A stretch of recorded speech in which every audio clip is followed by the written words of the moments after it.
Domestic violence is an unending issue in our nation. Over the years, children, women, men, elders, it exempts no one. Everyone can be a victim. You can be a victim. Your family members can be the victims. Your friends can be the victims. This issue should be addressed, so that is why I am here as your host, Kate Yvonne Pierre Camo, an industrial engineering student, to be joined with my fellow classmates, Abigail Apello and Chris Romero in our segment which we will give experiences and insights with this topic.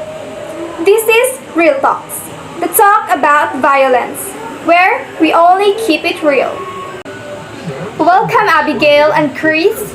Can you please first introduce yourself to our viewers? Good day, I'm Christine Romero. I'm 18 years old and I'm studying at Quezon City University, taking industrial engineering and from section SBIE 1E. Good day, Miss Kitli. I'm Abigail Apello, student of Quezon City University in Industrial Engineering, section SBIE 1E. Let us begin. So for the first question for our guests, what is domestic violence for you?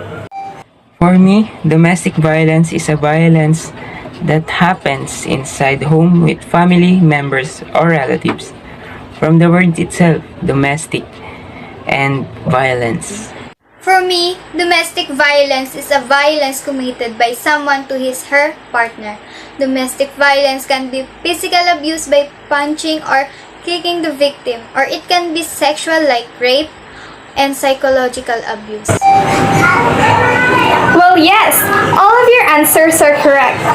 For the domestic violence, we have a law for it, and we can find the definition in the Republic Act 9262, Anti-Violence Against Women and Their Children Act of 2004, where it says that violence against women and their children refers to any act or as a series of acts committed by any person against a woman who is his wife, former wife, or against a woman with whom the person has or had a sexual or dating relationship, or with whom he has a common child, or against her child whether legitimate or illegitimate, within or without the family abode, which result in or is likely to result in physical, sexual, psychological, harm or suffering or economic abuse, including threats of such acts, battery, assault, coercion, harassment, or arbitrary deprivation of liberty. So I already sent a copy of this report to the two guests and they already read it. So the report says that a total of over 3,600 cases of violence against women and children have reported to authorities since the government imposed an enhanced community quarantine on the entire Luzon mid-March. As of June 4, 2020, the Philippine National Police or PNP has recorded 1,945 cases of violence against women and 1,745 cases of violence against children.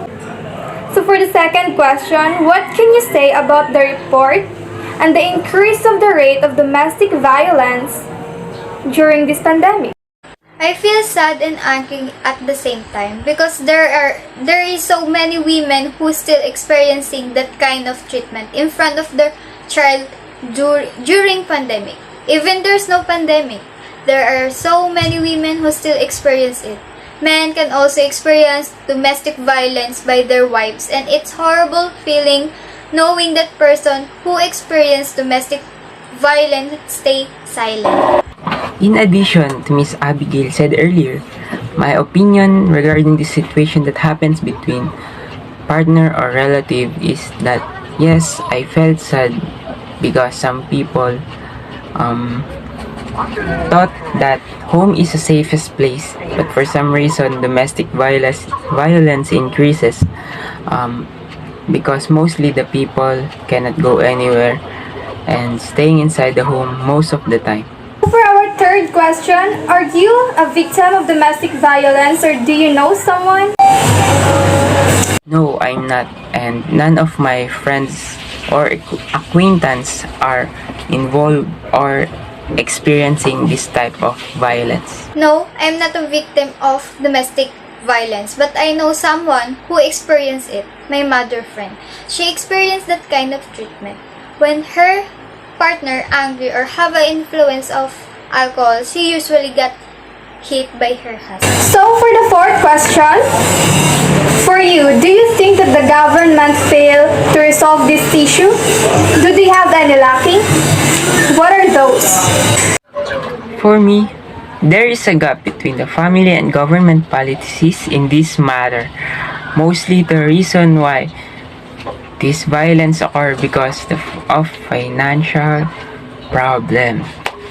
This time when the quarantine was so strict, the police or tanod was focusing only who violated the curfew, but they did not see what might happen inside the houses. I think the government or LGU did not prepare for this kaganapan. For me, yes, because the case about domestic violence are still raising. If there is no lack of action, then domestic violence will no longer exist.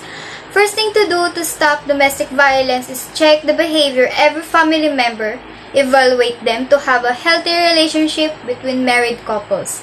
And if the domestic violence are already happened, abuser should have punishment or have a divorce for those people married to their abusive partners. Down to our last question, what is your message for the victims of domestic violence? My message to those who experience this kind of violence: if you are repeatedly abused physically, you must go through the nearest police station or call for help in order to stop this kind of violence. And for those who do violence with their families or partners, please stop. Violence cannot resolve any problem. My advice to them, act and speak up for your family and children if you experiencing violence towards your partner. Fight and don't be afraid to your abusers. There are so many people who can help and support you. Thank you. Now they're done in answering the last question. Thank you so much for your participation, Abigail Apelo and Chris Romero. And thank you so much for sharing your experiences and ideas about this topic. Indeed, every year, millions of people all over the world are victims of domestic violence.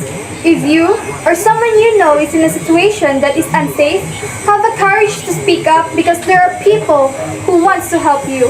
For more information or assistance, please get in touch with these following VAWC hotline numbers. Again, I am your host, Kate Yvonne Piarcamo, and this is Real Talks, the talk about violence, where we only keep it real.